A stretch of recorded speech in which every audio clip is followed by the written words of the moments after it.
Hello and welcome to Transcendental Transformation, the place where spirituality and transformation unite. Host Miss Raina imparts truth so that you can break through your limiting beliefs and evolve into a deeper consciousness. As you go about your day, remember, before every breakthrough, there is a breakdown. And now, let's start the show. Good evening, everyone, and welcome to tonight's episode of Transcendental Transformation. I'm your host, Miss Raina, and today is Tuesday, January 30th, 2018. As always, we are coming live from the W4CY studios here in West Palm Beach, and I hope everyone has had an amazing week. Well, this week I had actually this ties into kind of today's show. I had a little bit of a chaotic softball weekend.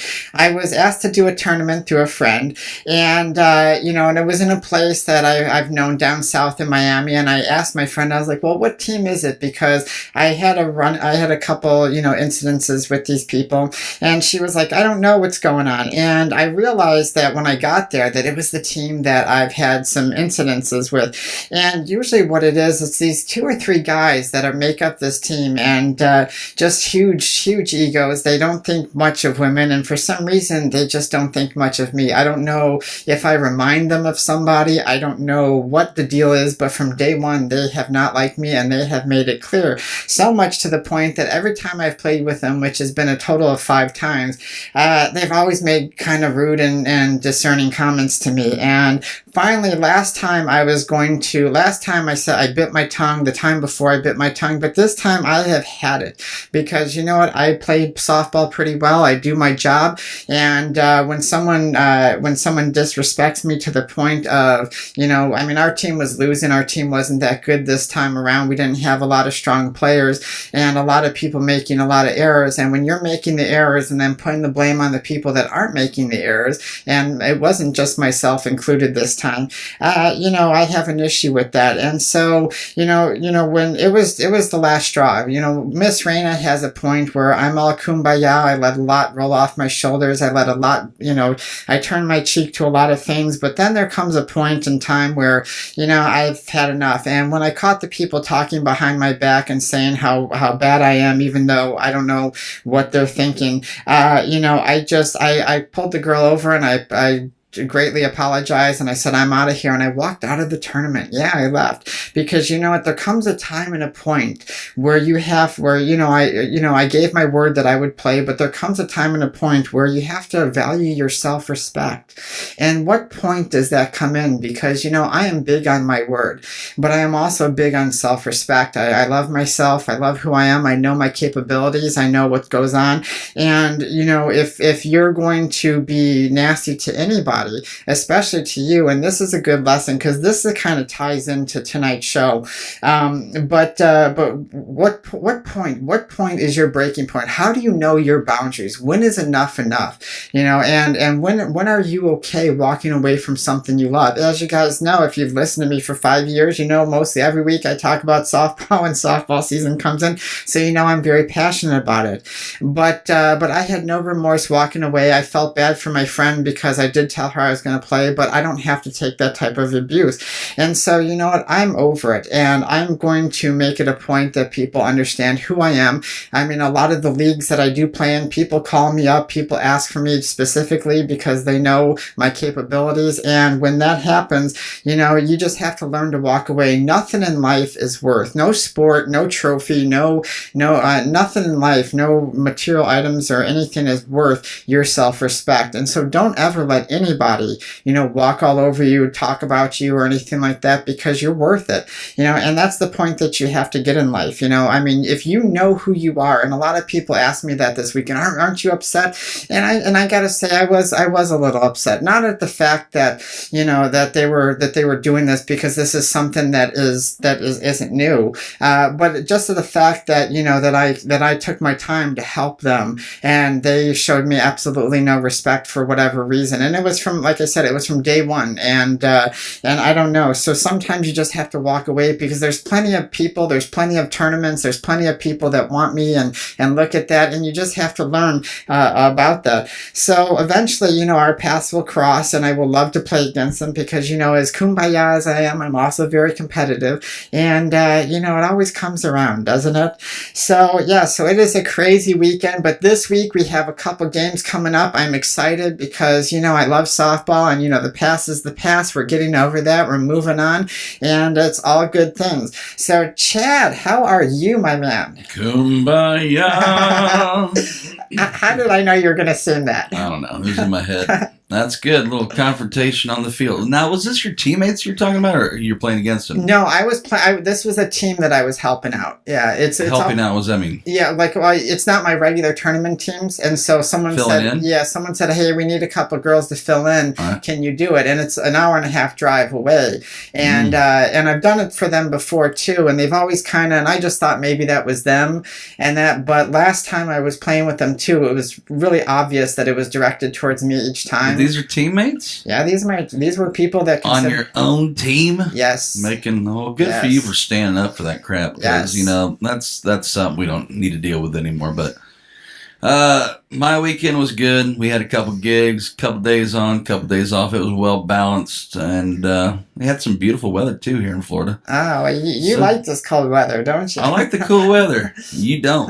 No, because if you're looking on Periscope or YouTube, you see I'm in jackets, I'm in sweaters and everything. Ready for some, like, downhill skiing or something, right? Yeah, I'm cold. I'm beach bumming. I'm hot-blooded, so I enjoy this cool weather. But all is good on my side. Where are you playing this week? I have no idea. You have no idea? I know that we're playing Thursday at Aruba Cafe at Lauderdale by the Sea, but I have no idea where the rest of the weekend is. Sorry. What time are you playing on Thursday? We always play from 9 p.m. to 1 in the morning. Oh, you know what? I'm going to be down that way for softball, actually. When?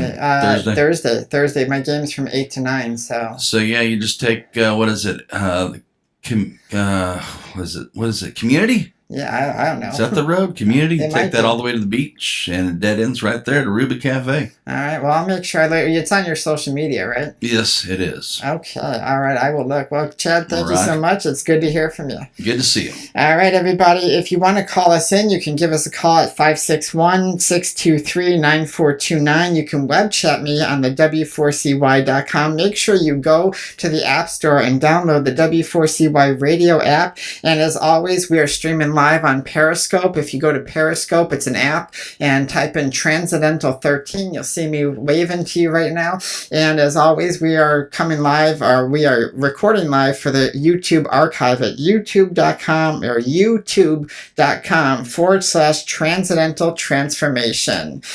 All right, everybody, let's get into tonight's show, because tonight we have a lot to talk about. Tonight is a continuation from last week. We talked about, a lot of our mental health and different things last week, and today we are going to I want to dig in deeper. I want to talk about social anxiety, or as some people refer to it as social phobia, because it's a type of anxiety disorder that causes extreme fear in social settings.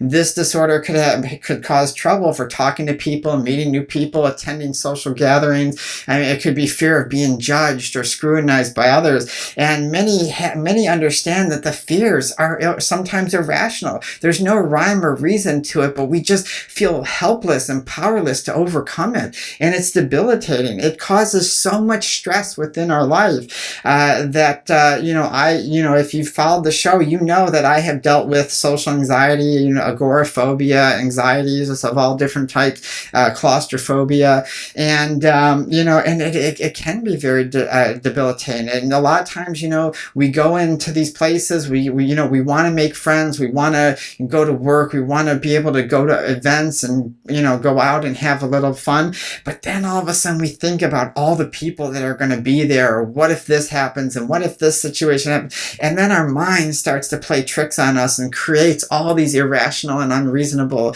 ideas, and you do feel powerless, don't you? It's like someone coming from behind you that you have no control over and just grabbing and squeezing you and just crushing you until you can't breathe. And until you get to this mode of panic and fear. And it does hurt our personal relationships and our social relationships, doesn't it? Because I know, for one, especially, things have changed for me now. My anxiety disorder, through what I do and that the techniques that I use, has helped me greatly, to the point where I'm able to go out, do things and talk and everything like that, and make friends now. But for the longest time, I was known as the weird one. I was sociably awkward.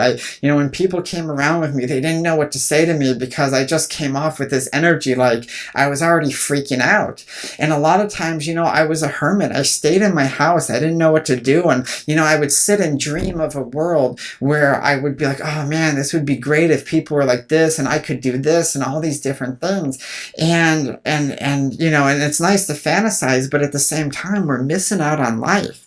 And I know a lot of us miss out on work. Sometimes we get fired from jobs. Some of us have a hard time holding down jobs. If we go to schools, a lot of us will take online courses and we miss the whole college experience or the whole school experience. And some of us miss out and have to drop out of school because being out in public and talking and dealing with people, or in my case also with claustrophobia, being trapped in a box. That's the way I always looked at rooms. Being trapped in a box with the door shut, with no windows, or maybe one window, is just too much. And forget friends. If people don't want to talk to you, if people think you're weird, well, forget that too. And how could we ever have the almighty relationship? How can we ever find the one when we don't even know how to talk to other people? For you men that have social anxiety, how do we go up to women or other men and ask them for their number, or hit on them, tell them how pretty they are, or how, or get to know them, when we can't even learn how to speak, or when our fear grabs us so much that it destroys us. And this is the issue that we have. A lot of people, it's not shyness. Some people always sit there, when I was younger, people always used to say, well, Miss Raina's shy. Oh, she's just shy, or she's quiet. And no, it wasn't. It's not shyness. It's not being quiet. It's the way our minds work. It's hard when you're just looking at someone and your mind starts to wander and your heart starts to race and you're getting an adrenaline rush and you're going into fight or flight mode, just sitting there waiting to talk to somebody. And what's funny about it is people say, well, Miss Raina, you've been doing radio and stuff and now TV and that, and how do you get behind a mic and do that? Well, behind a mic is a little bit different now, is it? Because I know a lot of people who are motivational speakers and radio show hosts and all that stuff, and they can talk for hours behind a mic, but you put them in a group of 4, and they freeze like a deer in the headlights. And it's very difficult because our mind is really what it's all about. And with social anxiety disorder, it is what it's all about. It's our mind that plays tricks on us. And so according to the ADAA, which is the Anxiety and Depression Association of America, it's one of the most common mental health challenges that we have. And I hate saying the word disorder, so I'm not really going to say it. If it slips out, it slips out. But I like saying challenge because a disorder kind of makes it sound like it's a done deal. And to me, nothing is a done deal. You can work through this, you can overcome this, you can do whatever you want if you really want it and you put in the work. But yes, it's going to take work. But it's actually the 3rd largest of the mental health challenges that we have here in America. It's the 3rd largest. In fact, that 40 million Americans, which is 18% of the population, have social anxiety disorder. And it's on the uprise. Actually, it's one of the fastest growing challenges that we're facing as far as mental health in society. And we're going to get into that later. But what's staggering? That it costs $42 billion a year. That we invest $42 billion a year. That's a 1/3 of the country's $148 billion total that we spend on mental health. So $42 billion a year we're spending on the mental health of our society, which says that there's an issue. There's something going on here that we need to take a look at, because if we're spending this much money and it's on the rise and it's growing fast. It's popping up like cardiovascular disease. if we're spending this much money and it's growing that fast in this amount of years, then something is going on with our society. And so we're going to get into that a little bit later, but what are the three categories of social anxiety disorder? The three categories are: one, anxious sensations. So people who have anxious sensations are people, you start to sweat, right? You start to sweat. If you go out and you start to talk to somebody, what happens? You start to get nervous, right? You start sweating, your heart starts racing, you start becoming shortness of breath, feeling faint. Almost sometimes you feel like you're having a heart attack, right? And I know when I first started having social anxiety, I thought the first time it happened, especially a huge panic attack, I thought I was having a heart attack. And what's sad is even when I got sick this last time, and I went to the doctors, and do you know what they told me? Oh, you're just having a panic attack. And I said, no, it's different. Because a lot of times we have similar symptoms. But, when we're looking at something, it's uncomfortable to live. Imagine trying to go out. For those of you who are listening to this particular show and don't have social anxiety, which I think we all have a form of social anxiety. I think in today's society, every single one of us if a lot of us don't like public speaking, a lot of us get nervous when we have to interact with each other. Now we're on our phones, and I was talking to Caleb earlier, and we were talking. I said, what's funny is that, if I give a guy or girl my number and they text me instead of calling me first, they're done in my book. And he goes, well, why? And I said, well, because it's a sign that they don't have the confidence that I'm looking. I like confidence. You have to be able to talk to me. You have to be able, even if you're not good at it, just the effort that you're willing to call me and I can hear your voice instead of ask me out through a text shows me a lot. But we're creating this because we're not teaching the kids today. We're not teaching them social interactions. We're not teaching them how to deal with our challenges and our emotions and our experiences. Everything's on the phones and apps and technology today. And I think that's one of the reasons why this is going up. We put a demand of stress of 24 hours a day. How many of us, some of us, I know most of my friends sit there and work. How many hours a week? Over 40 hours. Some of them say, oh, I just got done with a 60-hour work week. That's like a couple hour nap each day, and then you're back at it. And if you think that your body's not going to stress out, well, then we got to rethink that. But the second category is anxious thoughts, and a lot of these three categories can intertwine. They can be separate too. But anxious thoughts often are often ourselves, or often thoughts of ourselves or situations. Are they looking at me? What are they thinking about me? Oh my God, I'm going to look so stupid. And, I've been guilty of that when I was younger. I know a lot of people are. I have a couple of new students that, come in and they're embarrassed to say something. And right away, you see they start sweating. They get nervous. I can tell they're shaking. And right away, they're thinking, even though they know that I'm not going to judge them because, hey, it's not my job to judge you, especially if I'm helping you. But right away, our social mind, our conditioning is to say, hey, what are they thinking of me? What are they, they must think I'm stupid. And they do that. They say, oh, you probably think I'm crazy right now. Or you probably think this of me. And it's like, no. But these are the thoughts that are associated with social anxiety disorder. And also the last category is anxious behavior. You avoid crowds. You avoid people, places. You need a safe feeling. How many of us need a safe feeling? We have to be reassured. And a lot of us are apologetic. Those that have anxious behavior, part of the social anxiety, always apologize for everything. No matter what they say, what they do, especially if they're unsure of themselves, if they're very insecure. And most people who have anxious behavior, part of social anxiety, apologize for everything. And the first thing I tell people is stop apologizing. There is no reason for you to apologize for anything, especially when it's something so silly or something. And I know in your mind it seems big, but this is part of the anxiety, and part of this, part of all this is thinking that everything is bigger than it really is. And this is why it's so hard to do it, because when I say mostly everyone has it, think of everybody. If I sat there and I say, okay, and everyone says, oh, I'm so confident. Well, let me put you up in front of a stage of strangers. Let me have you do this, or let me have you do that. And a lot of people will freeze. Okay, go ahead, tell me about your life. And even though people are paying me to help them, you see them freeze up.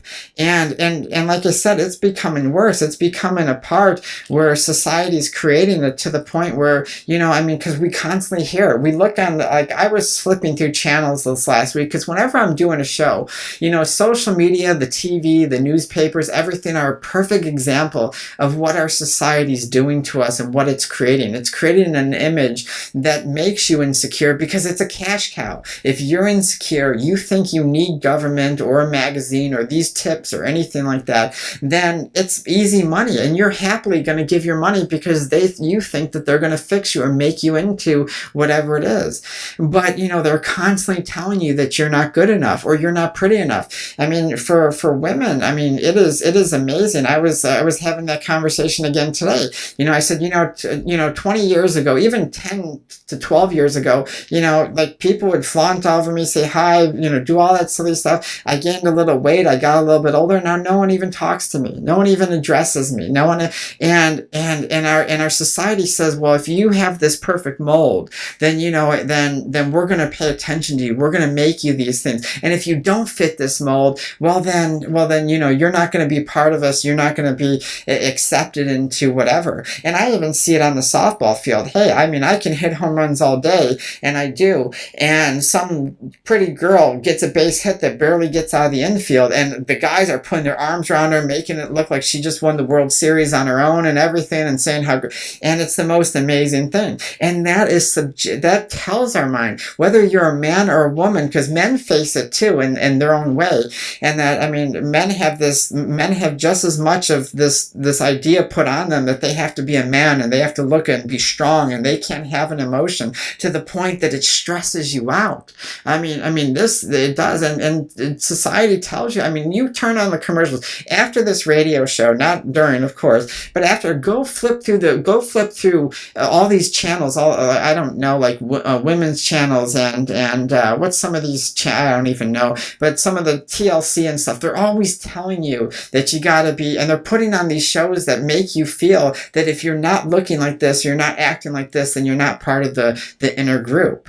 And, and I know some of you are probably going to have an issue with what I'm going to say now, but, our religion does the same, politics does the same, all these things tell us that, if you're not part of this group, if you're not if you're not part of this society or you don't think this way, then, you're in the wrong. If you don't believe this, then you're a sinner or you're doing wrong. And if you're not part of all these things, then you're not special. You're not part of these ideas. And, and because, maybe you're one of those that think a little differently. Maybe you don't believe in everything like everybody does, and that's okay. We're allowed to think differently. But when that boundary creates a social anxiety disorder because it makes you feel left out, then that's how we cause the chaos. That's how we start to learn, because you're trying to find yourself. You're trying to say, when we're growing up, we don't know who we are. The two people we rely on are mom and dad. When we don't have mom and dad, or that's all we have, or if we don't have mom and dad tell us, then we're going looking for it. I mean, that's our job, right? It's our human instinct to fit in. It's our human instinct to want to be liked and loved and to find that special person and to find all these things, because we're built in insecurity. I say it over and over. You turn on any of those PBS channels or Sesame Street or any of these things, and they always condition you to which one's different, which one's not here, which one's not acceptable, which one's this. And slowly, even though they're trying to teach you how to pick out different things and colors and everything, they're slowly telling you, well, that if you're not part of this group, or if this idea is not part of this group, then it's different. And slowly our brain, because it does associations, our brain says A plus B equals C, and that's all it knows. It doesn't have any rational thinking. And this is why social anxiety is so hard for us, because our brain has been equated to saying A plus B equals C, and if A plus B does not equal C, then something's wrong with me. And and think about it. I mean, how can we have social interaction? I mean, you wonder why you go out and you go to talk to somebody. How many of us go to talk to somebody and nothing comes out of our mouth? We're like, and it's like someone put a chokehold on us where we can't talk because we don't know what to say. And a lot of us have social anxiety, and I know this, and I know a lot of you who have anxiety with this. When you're at home, you can sit there all day and come up with the best sayings and come up with the smoothest way to talk to somebody and work yourself, and you probably are some of the most creative people. But the moment you get around somebody and that brain of yours triggers the idea of this is not working or this is not the way it is, this is what's going to happen. All right, everybody, we'll be back after these messages from the life of Raina.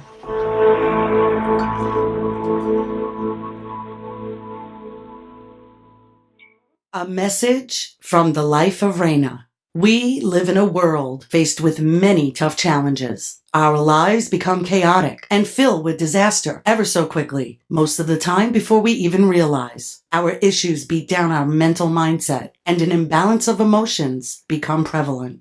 The life of Raina is dedicated to helping people on the deepest spiritual level. Miss Raina, the creator of Transcendental Development and Growth, works on your core issues and finds the solutions which allow you to break free from the emotional bondages of life, helping you achieve the life you've always wanted to live. Isn't it time that you lived life for you? Call the Life of Raina, 561-846-2190, and schedule your appointment today. That's 561-846-2190. Or email thelifeofraina@icloud.com. Okay, everybody, we are back. You can give us a call. Well, actually, this is Miss Raina on Transcendental Transformation. You can give us a call at 561-623-9429 or web chat me on the w4cy.com website. So we are talking about social anxiety and part of the mental health, and a lot of our country has it. Because imagine you want to do something like, I'm an entrepreneur. Imagine you want to start your own business and you have social anxiety. How do we start a business? How do we find people? How do we build up clientele? Or, when we avoid situations, when we worry about events, like we have an event to go to and we stress out about it so bad because we don't know how to handle the situation. What if it's too many people? What if I mess up? What if people laugh at me? What if? And we do this. And I gotta tell you, like I said, I used to be one of those people, and parts of me sometimes still are. I like my space. I like my privacy. And depending on my mood, sometimes I just like, even if I'm in a social situation, sometimes I just like to be quiet in my own space, but just around people. And other days, sometimes it gets to be too much. But, when you look at it and you say, well, and we stress about something for so long, and let's just say we have an event coming up, and I mean, how can we enjoy life? How can we enjoy an event or something we want to do when it causes us stress for a week? And the funny thing is we're projecting so many of these different ideas in our head. I mean, our brain is so good at projecting, false ideas that, we do it all the time. Anybody with social anxiety disorder, depression, or anything like that creates these ideas. Like, we create scenarios in our head that happen, and they're just as real, and we're experiencing them in our head as if they're happening, and then we snap out of it. And for some of us, I had to take a moment and say, okay, Raina, this is not real. You're just creating that in your head. You don't know what it's going to be like, but it's that easy to get caught up in it. So the nerd part of me likes to go into science. I like to go into psychology and science and everything. And, and a lot of people, sit there and say, well, is it a genetic issue? Is it a physical issue? Do we have something wrong with our brain? Is it something wrong with our wiring? And according to science, it's unsure. They don't know if it's genetic. They don't know if it's a physical issue. I could see maybe it's a little bit, but me personally, in my own opinion, I think it has to do more with our experiences. I think that when we all come here with a slate clean, and yes, some of us could have some, abnormalities in our brain or our wiring and stuff. That is very possible. I'm not discounting that at all. But I think that when it comes to social anxiety disorder and a lot of depression, not all of it, I'm not saying everybody, but most of it is through our experiences, because working with the people that I do and having it myself, I have come a long way from being chronic depressed constantly. I mean, from trying to kill myself, from having so much social anxiety that I constantly had the shade shut and hid in my room, and if someone rang the doorbell, I just turned off all the lights, and it got to be horrible. And when I worked through a lot of my challenges and a lot of my emotional discords and different things that were going on, a lot of it led up. And so, back to science, but it said, well, they're unsure. Maybe there's some neuro stuff going on. Maybe it's effective. But, the only proof of that is back in 2008. And they really don't understand too much of it, and I haven't found anything more. But let's talk about the amygdala, because the amygdala has a big portion to play in social anxiety. And the amygdala during a height of social anxiety disorder is active. It's even more active than normal. And the amygdala is a small almond-shaped gland by the hippocampus, and it is part of the limbic system. And the limbic system is all about emotions and aggression. It channels, it filters everything. If you've listened to past shows, we won't get into that, but if we listen to past shows, we know that everything, all the stressors and everything go to the limbic system and then to the amygdala. And the amygdala's part is function of fear response. This triggers the fear response. This triggers the fight or flight. This is where the secretion of hormones, secretion of arousal come from, and even formation of emotional memories. And so we can see why that this is so active. So if this is active, even more active than normal, then the amygdala is triggered. Well, then if this is our wiring, if we have conditioned our wiring to our brain to say everything's a stressor, every time we see a person, place, or thing, that this is going to create this type of emotional response or chemical response, then this is what's going to happen. But but we have to look at the way we look at stimuli, because when we look at some of our experiences, when we look at some of the bodies and how we react to it and how we react to certain stimuli, then we can understand how to transform our experiences and how to transform our brain, kind of rewire it, rewire the neural pathways and our conditionings that cause the imbalance. And this is kind of what it does, because when our brain is young, it's molding, and our brain can constantly change. Sure, it gets a little harder as we get a little older because our pathways are set in our way, and that's when we call someone stubborn or whatever. But it can be done. And so what we have to do is stop looking at things as fight or flight or as a fear response. And this is hard, because I know what you're saying. Well, Miss Raina, again, it has no rational rhyme or reason. Sometimes I'm just out and I see something or do something, and it just happens. Like, one of my biggest stressors still to this day, and I'll be open and honest to you guys, is while I'm in the car, being claustrophobic, locked in a box, and driving, and then getting caught in traffic, or having people go really slow and then someone else coming fast, cutting you off, or when someone almost hits me. This triggers my amygdala. This triggers my fear response, and I get panicked, and I start to grab my wheel, I start to sweat, and then all I do is I get fight or flight. I want to get out of there. I want to get to my point, my destination, as fast as I can be. And sometimes, like even when I go to shopping, sometimes if I'm so stressed out, I'll stay walking around in the shopping center or the mall or the grocery store for a half hour until I calm down, until I feel I'm ready to go back out there. Because if I'm in fight or flight, I'm more reactive.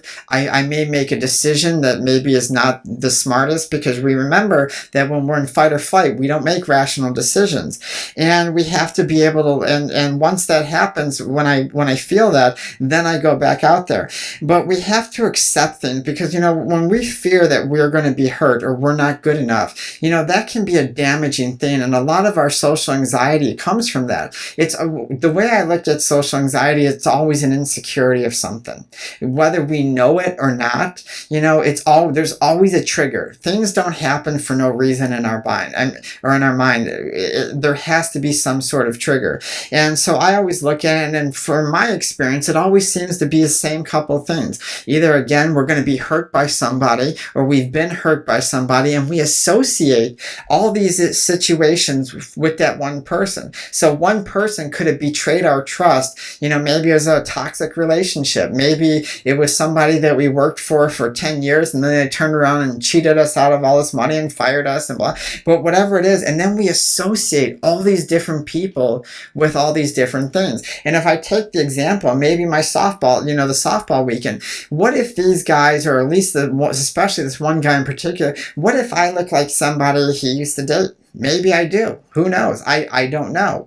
I don't know what the association is, but whatever it is, from day one, these three people, especially as one in particular, don't like me. Even before they saw me play or anything like that, and they've made up their mind, and so there's some reason why they're being triggered. There's some reason why they're associating the way I look or who I am or my name or something. There's some association. And with those associations come chaos, come social anxiety, come depression, come all these different things. And so my goal is to you is to try to figure out what the association is. Have we accepted what is going on in our life? Have we accepted our past hurts? Because believe it or not, a lot of what we deal with, a lot of our fears of being laughed at and stuff is through our experiences in the past. I mean, hey, did you know that one of my friends went out for drama back in 6th grade, and I didn't want to do drama. I was never interested in acting or anything. Well, one of the kids quit. And he was the 10 man, and they were short, and it was 3 weeks before the play started, and the teacher who was directing the play was so aggravated, and they said, well, I don't know what we're going to do because you're quitting, and so so we need so they moved the person who was the Wizard of Oz to the 10 man and said, we need a wizard, and I'm sitting there just helping out, just picking up something. All of a sudden I feel a tap on my shoulder. Well, guess what? You're the new Wizard of Oz. And I looked and I'm like, what? I had 3 weeks to memorize all these lines and to do all this stuff. And I've never had an acting day. And let me tell you something. You do not want to see me act. I am not a good actor at all. But did you know that the first time I did the play, after they found me out and I was behind the screen and they pulled me out of the screen and everything, and I stood and I looked at all the classmates, all the schoolmates, whatever it was, like 500 and something people in our school. I froze. I went, ha, and that was it. And I couldn't talk anymore. And everybody just started laughing. Everybody in the whole stadium started laughing. And even some of the actors, they were trying to feed me my lines, and I just froze. I couldn't say a word. I couldn't do anything. And an insecurity built. And I was like, and even the teachers were mad. They're like, we worked on this, blah, blah. And I only had 3 weeks to memorize, I don't know how many lines. It was a lot of lines. And the point to that is, at first it affected me because people laughed at me. I got on stage and my worst fear of everybody even joked around with me before, just don't freeze on stage. And it happened.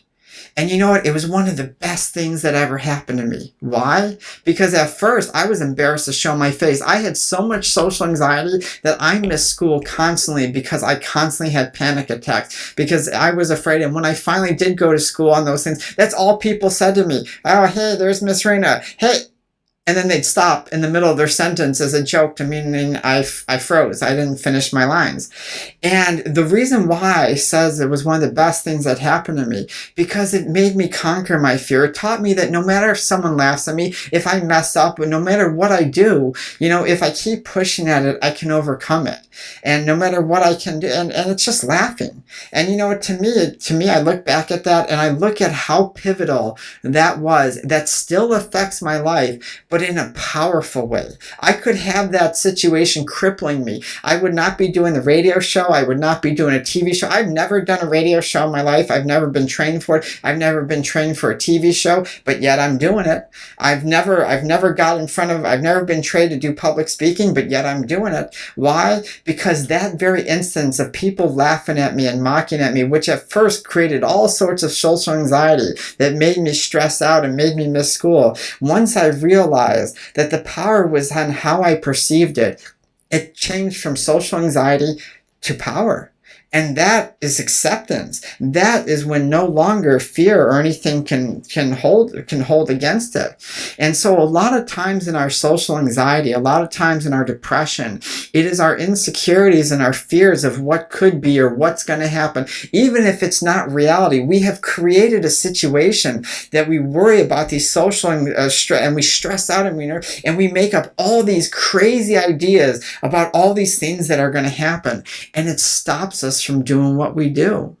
Now, I know there's certain people out there that are like me, that are very energy sensitive, that can pick up on people's emotions and feelings and everything. And that is a different story. Yes, you will have to learn how to take and absorb that and channel it so that it doesn't affect you. Yes, even still to this day, I have times where I have a hard time going into concerts in large crowds, not only because, I'm claustrophobic and stuff, but because of all those emotions. But again, it's how we perceive things. If I perceive something as something that's going to harm me, well then guess what? It's going to harm me. Not because it's actually harmful, but because I'm already projecting that that's what's going to happen. And so, and that's what we do in social anxiety. We will project all these ideas. If you accept what people have told you, if you go back to your childhood and look at your phobias and ask yourself questions, well, why did I lose this job? Why did I assume that this person was like this? Why did I assume that this was going to happen? Why do I sabotage my relationships? Why do I sabotage friendships? Why do I do all that? Because when you sabotage things and destroy things, that's a form of social anxiety, because you're purposely scared and feared of what's going on, so you sabotage everything and create chaos. But if you look back at your past and you say, well, who told me this? Did I blindly accept these ideas? Did I blindly accept that I'm going to be punished by something, some external force? Or did I blindly accept that I'm not good enough because I didn't make the softball team or the basketball team, or because of this? Am I going to let myself go into an insecure place because a couple of guys didn't like me or don't like me on a softball team? No, I know who I am, and I'm not going to let anybody cause me anything other than me right here. And these are the ways we have to learn to transform it, because we look at that and if you're going to accept things, if you're going to accept your past experiences, and this is why, again, Miss Raina's no-nos of good, bad, right, wrong, positive, negative, backwards, forwards, better, worse. If you accept your past experiences as bad, then you will create these wild ideas and these imaginations that will run wild, because you're working from the amygdala, you're working from the fight or flight, you're working from a space that doesn't have critical thinking. You can't think critically when you're working out of fight or flight. And that's what we do, right? We sabotage in the middle of fear. I know me personally too. Haven't we all, who had a panic attack and right in the middle of something, we just walked away from somebody and ran out the door and just took off, and that's happened. It happened. Even one of my neighbors, I had one time I was having a panic attack about 2 years ago, and I was walking, it was late at night, and they happened to be driving up. They came talking to me. I couldn't talk to them. All I said is, I can't talk later. And I walked away. And from that day on, they started to judge me. And that's one of the hardest things, isn't it? When someone judges you without understanding you.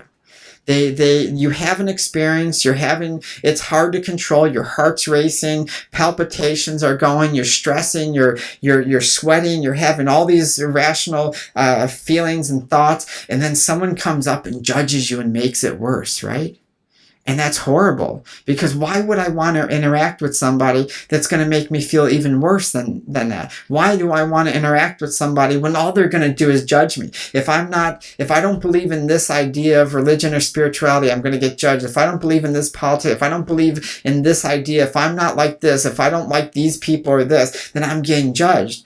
And that stresses us out even more. But I'm going to tell you, in the last 5 minutes or last 7 minutes that we have, you must learn to be your authentic self. Nothing kills a social anxiety disorder faster than you being true to yourself. And you may think that sounds so cliche, so easy. It sounds so easy, but it's not. But until you learn to accept yourself for who you are and be your authentic self, then social anxiety will always come after you. And let me tell you something, I'm living proof. I've had many students. I have been doing this a very long time, and I have helped a lot of people. And again, you know, I work with people, psychiatrists and psychologists, but I have helped many people with many different things that have been clinically diagnosed as all these things. And let me tell you something, when they understand why they're doing what they're doing, they understand what the triggers are, why these are happening, and when they start living true to themselves, they start realizing, oh my God, I'm confident. Wouldn't you love it? Just take a moment. Just close your eyes and take a moment. Wouldn't you love to feel confident every day? Not just in your house, not just in spurts of moment, but imagine going out, going to work and just feeling invincible, feeling so confident, going out, hanging with friends and feeling confident, pushing away all the past fears and enjoying not only their company, but your own, and having people enjoy yours. You may have a couple close friends that you may like. Hey, I like having close friends too. I do like having sometimes larger groups too. But imagine loving yourself and not being in fear every day. Imagine having all parts of you that feel amazing every single day. And that can happen. It can happen with anybody. And that's the reason why I hate to say the word disorder. I probably said it a million times without me knowing. But I really hate the word disorder. And I hate the word disorder because it already locks you in a box of saying, well, you have a disorder. Something's wrong with you. And let me tell you something. There's nothing wrong with you. If you learn to, work with psychiatrists, psychologists, if you learn to work on yourself, if you learn to be authentic to yourself, and you learn to get past whatever it is that got you to this place. Because I tell you, there's always somebody, there's always something, there's always a situation that's going to that's creating all this. And so, you can do whatever it is you want. You want to go to public speaking, you want to be in large crowds, you want to go to those rock concerts, you want to have that boyfriend or girlfriend, you want to go to that job interview, then start learning to work on it. Because, like I said, I've lacked self-confidence in many areas. I wasn't sure about myself. I feared that I was going to look bad. I feared that, large crowds, people are going to laugh at me. But you know what? I had people laugh at me. And guess what? I'm still here. I do a radio show and I have people that write in, a lot of people write in saying wonderful things, but there are those people that tell me I'm a nut job and I don't know what I'm doing, that I don't understand anything. And you know what? I brush it off. I brush it off my shoulder like nothing, because you know what? I know who I am, and that's where you got to get to too. All right, everybody, that is tonight's show. I know we are a couple minutes, I think early. Yeah, I think we're 3 minutes early. Who knows? I don't know. I don't know how to keep time anymore, something like that. But I hope you enjoyed tonight's show. Again, if you missed last week's show, part 1 of the importance of mental health, please, it's going to be up on YouTube soon. I think I already put it on my Soul and Spirit Guide website. If not, it'll be up there within the next day. I promise you that. And so if you'd like to follow us on our Facebook at facebook.com/Transcendental Transformation. Follow us on our YouTube channel at youtube.com/Transcendental Transformation. Visit my website, soulandspiritguide.com, and make sure you sign up for our newsletter, because you are going to receive VIP access to hidden shows and to special guest offers and to special things that I offer on the website as well. And if you'd like to write us in, you can write us in at transcendentaltransformations@gmail.com. Make sure you visit the w4cy.com website, and always remember to believe in yourself. And it's not our abilities or our talents that make us who we are, but it is our choices. Thank you and have a wonderful day.